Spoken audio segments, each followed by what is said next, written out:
जिज्ञासा के चलते उसने झट से झोपड़ी का लकड़ी का दरवाजा खोल दिया। नतीजा ये हुआ कि अगले ही पल शाओची आंखें सफेद हो गईं और कई मीटर दूर जा गिरी। शाओची के घर वापस खाने के लिए न पहुंचने पर माँ और दादी इंतजार करती रही।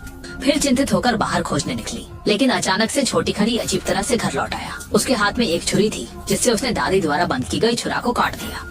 इसके बाद वह पीले ताबीज से भरे दरवाजे के सामने आया और क्रोधित होकर उसे काट दिया। जमीन पर बिखरे टुकड़ों को देखकर ऐसा लगा जैसे कुछ डरावनी बात होने वाली हो। इसी समय शाओकी जैसे किसी शक्ति की दिशा निर्देश का पालन करते हुए सीधे बिस्तर के नीचे जा पहुंचा और उसे ढूंढ निकाला। एक घड़ा उठाया, फिर उसे जमीन पर जोर से पटका। जल्द ही रात हो गई। घर पहुंचने के बाद दादी ने तीसरी मंजिल पर तोड़फोड़ देखकर घबराहट में थी। उन्होंने फौरन एक तांत्रिक को फोन किया, लेकिन फोन नहीं लगा तो भारी बारिश में खुद ही गई। इस समय माँ और शेंगशिन ने ऊपर कुछ आवाज सुनी और उस कमरे में पहुंच गए जो फटा हुआ था। वहाँ जमीन पर एक कंघी और लोहे की जंग लगी वर्दी मिली। फिर उसने देखा कि आईने पर कुछ बड़े खून से भरे अक्षर दिखाई दे रहे हैं। वह उन्हें साफ साफ देखने के लिए करीब जाने वाला ही था कि अचानक उसके बाल ऊपर उठ गए। शेंगशिन डर के मारे पीछे हट गए। पीछे मुड़कर देखा तो पाया कि एक महिला के कपड़े खुद ही हिलने लगे हैं।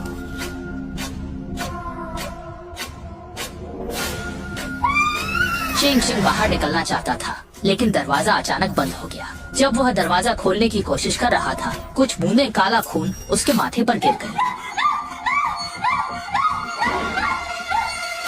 घबराहट में वह फिर से कपड़ों की अलमारी में छिप गया।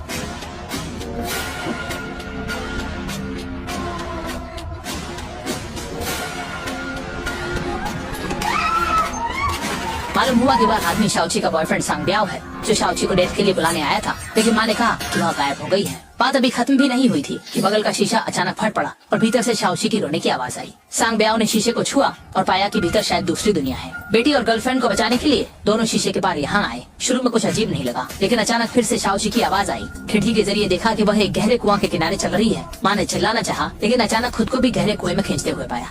सेंशिन नीचे की ओर दौड़ा तो उसने देखा कि शाओची कूद गई। उसे समझ नहीं आया कि उसकी बेटी को क्या हो गया है। अभी वह सोच भी नहीं पाया था कि एक जोड़ी काले हाथों ने उसका गला पकड़ लिया। देखते ही देखते सेंशिन को घसीटा जा रहा था। तभी सांग ब्याओ समय पर आ गया और इस तरह उसने अपनी सास की जान बचाई। दोनों तेजी से घर के अंदर भागे और मेज के नीचे छिप गए। लेकिन अगले ही क्षण टेबल तुरंत हवा में उड़ गया। पीछे रखी सामग्री भी अचानक जमीन पर गिर गई। इस समय शेंगशिन उग्र होकर जोर से चिल्लाया, लेकिन ऊपर से अजीब आवाजें आ रही थी। कारण जानने के लिए उसने हिम्मत करके दूसरी मंजिल पर पहुंचा और देखा कि शाओची पियानो के सामने बैठी थी, अपने जीवन को समाप्त करने के लिए कैंची लिए हुए।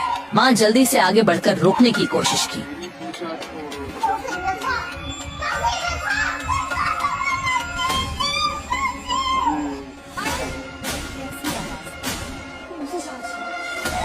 कैमरा घूमा और शेंगशिन की गोद में एक कठपुतली थी।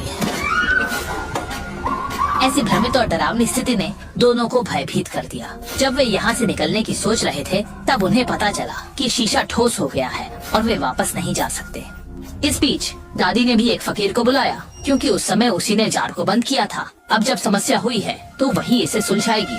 फकीर ने बिस्तर के नीचे की तस्वीर ढूंढी, फिर उस पर मंत्र लिख दिया और दादी से त्यांजुन की मुहर से उसे थपथपाने के लिए कहा। गौर से देखने पर तस्वीर की महिला और शेंगशिन एक जैसी दिखती थी और हर बार के थपथपाने पर शेंगशिन का स्थान तीव्र रूप से हिलने लगता था। उसी समय फकीर को जैसे कुछ महसूस हुआ। बस देखा कि शाओची एक अजीब ढंग से बाहर रेंग रहा था। दादी ने समझा कि वह उनकी नातिन है, लेकिन फाशे ने कहा कि वह शाओची नहीं है और उसने दादी को कहा कि वे तस्वीर को लगातार ठोकते रहें, नहीं रुकना।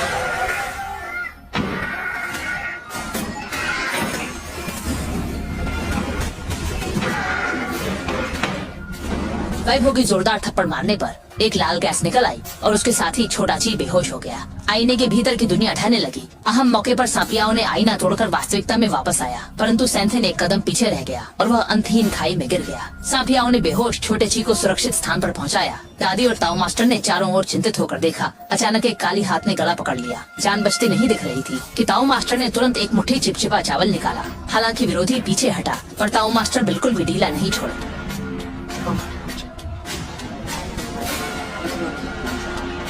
बात खत्म होते ही फाशी का हथियार जमीन पर गिर गया और उसे आपियों ने ले लिया। तुरंत बाद दादी की गर्दन फिर से पकड़ ली गई।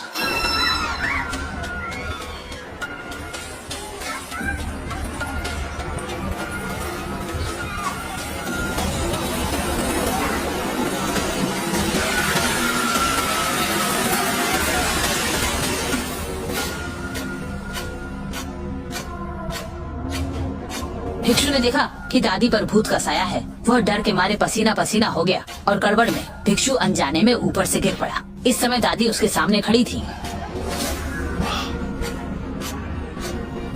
जिसने अपनी आंखों से यह देखा आनंद फानंद में भागने लगा, लेकिन तुरंत ही बाहर निकलते समय उसे नानी ने रोक लिया। लेकिन नानी ने उसे चोट नहीं पहुंचाई, बल्कि उसे मजबूर कर कुएं में भेजा, जहां उसे खुदाई में एक बंडल मिला। खोलकर देखा तो अंदर एक मानव का सिर था। नानी ने सिर उठाकर जमीन पर रखा, फिर नियंत्रण के बाहर होकर उस सिर को बार बार जमीन पर पटकने लगी। समय 30 साल पहले का था। नानी के 3 बच्चे थे और बेटे को अधिक महत्व देने की सोच के कारण दोनों बेटियां गर्भवती हो गयी। उस दिन बाहर भारी बारिश हो रही थी और भाई ने शेंग शिंग के लिए गिरी हुई जूती को पाने के चक्कर में डूबकर जान गंवा दी। आरोपों से बचने के लिए शेंग शिंग ने बहन की जूती छीन ली। दादी ने सोचा कि बहन ने भाई को मारा है, इसलिए उसने उसके प्रति नाराजगी पैदा की। इसके अलावा बड़ी बहन के लंबे समय से दबाव के कारण बहन अवसादग्रस्त हो गई और हर समय पागलपन में रहने लगी।